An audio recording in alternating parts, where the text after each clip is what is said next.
In the ancient kingdom of Eldoria, nestled between towering mountains and vast forests, King Alistair ruled with an iron fist. Known as the Ruthless Sovereign, his power was unrivaled, and his enemies trembled at the sound of his name.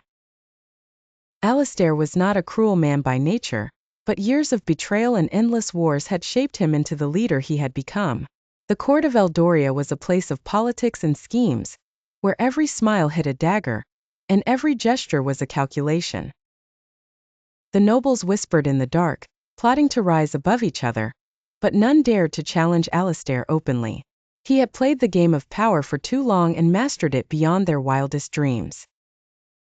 But deep within the king's heart, beneath layers of strategy and conquest, there was a lingering doubt, an unease that no amount of power could quell. He was growing older, and with no heir to inherit his throne, his legacy seemed fragile. Who would carry on the empire he had built? Who could ensure that the kingdom did not fall into ruin after his death?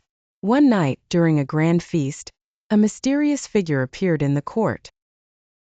A woman, cloaked in shadows with eyes that gleamed like polished onyx.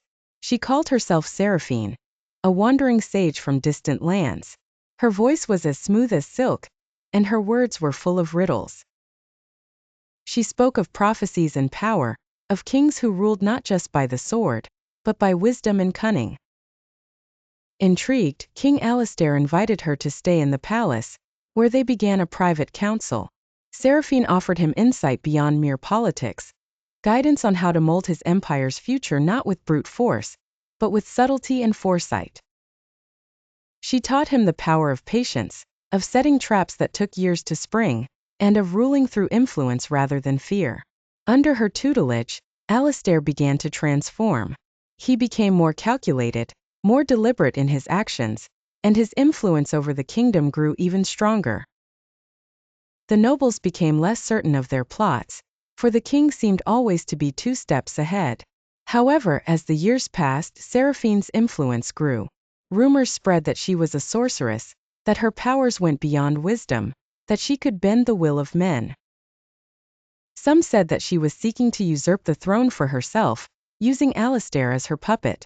The king, ever the strategist, could not ignore the whispers. He had learned much from Seraphine, but now he began to question whether he had allowed her too much power.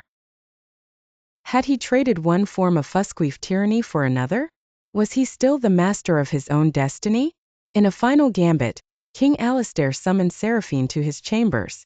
They spoke at length, their conversation a careful dance of words, each probing the other's intentions. Seraphine, with a knowing smile, told Alistair that every ruler must one day decide. Was their power worth the price they played id? The king knew what he had to do. With a heavy heart, he dismissed Seraphine from his court, severing the bond that had shaped his reign for so many years. He ruled alone once more, but now with the wisdom she had imparted, tempered by the hard-earned knowledge that true power was never given, it was taken and held only by those strong enough to wield it. And so, King Alistair continued to rule, his empire flourishing under his ever-watchful eye. But in the deepest corners of his mind, he always wondered, had he truly mastered the game of power, or was he merely another piece on a board too vast to comprehend?